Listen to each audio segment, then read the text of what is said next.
Greater Bengaluru ವಿಧೇಯಕಕ್ಕೆ ಸಚಿವ ಸಂಪುಟ ಅನುಮೋದನೆ.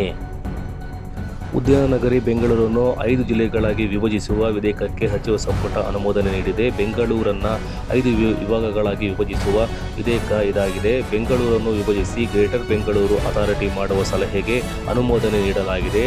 ನಾಳೆ ವಿಧಾನಸಭೆಯಲ್ಲಿ ಈ ವಿಧೇಯಕಕ್ಕೆ ಅನುಮೋದನೆ ಮಂಡನೆಯಾಗಲಿದೆ. ಈ ಪ್ರಕಾರ ಗ್ರೇಟರ್ ಬೆಂಗಳೂರು ಪ್ರಾಧಿಕಾರ ಜಿಬಿಎ ರಚನೆಗೆ ಪ್ರಸ್ತಾಪ ನೀಡಲಾಗಿದೆ. ಜಿಬಿಎಗೆ ಅನುಮೋದನೆ ಮತ್ತು ಹಣಕಾಸು ಪ್ರಾಧಿಕಾರ ನಿರ್ವಹಣೆಯ ಅಧಿಕಾರ ಇರಲಿದೆ. ಸುಮಾರು 1400 ಕಿಲೋಮೀಟರ್ ಜಿಬಿಎ ವ್ಯಾಪ್ತಿಗೆ ಬರಲಿದೆ.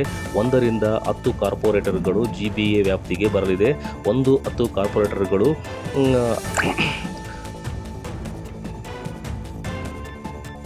950 ಕಿಲೋಮೀಟರ್ ವ್ಯಾಪ್ತಿಗೆ ಬರಲಿದೆ. ಸದ್ಯ ಇರುವ 708 ಕಿಲೋಮೀಟರ್ ಬಿಬಿಎಂಪಿ ರದ್ದಾಗಲಿದೆ ಎನ್ನುವ ವಿವರಗಳಿಗೆ ಅನುಮೋದನೆ ನೀಡಲಾಗಿದೆ. ಈ ಕರಡು ಮಸೂದೆ ಸುಮಾರು 400 ವಾರ್ಡ್ಗಳ ರಚನೆಗೆ ಪ್ರಸ್ತಾಪ ಮಾಡಲಾಗಿದೆ. ಈ ಕರಡು ಮಸೂದೆಯಂತೆ ಬಿಡಿಎ ಅದರ ಯೋಜನೆ ರೂಪಿಸುವ ಅಧಿಕಾರ ಕಳೆದುಕೊಳ್ಳಲಿದೆ. ಆದರೆ ಬೃಹತ್ ಮೂಲಸೌಕರ್ಯ ಯೋಜನೆಗಳ ಕಾಮಗಾರಿಗಳನ್ನು ಬಿಡಿಎ ಕೈಗೊಳ್ಳಲಿದೆ.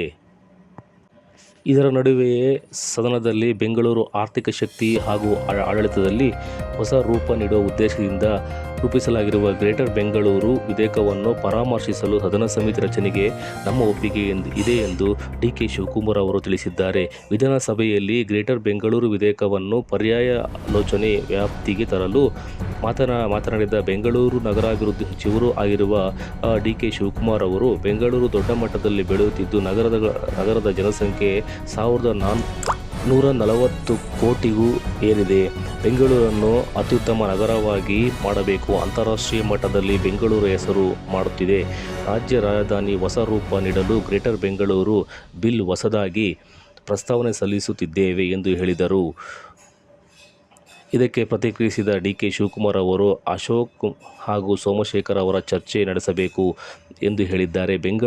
ಬೆಂಗಳೂರಿನ ಶಾಸಕರಾದ ಸತೀಶ್ ರೆಡ್ಡಿ, ರಾಮಮೂರ್ತಿ ಅವರು ನನ್ನನ್ನು ಭೇಟಿ ಮಾಡಿ ಒಂದಷ್ಟು ವಿಚಾರಗಳನ್ನು ಚರ್ಚೆ ಮಾಡಿದ್ದಾರೆ.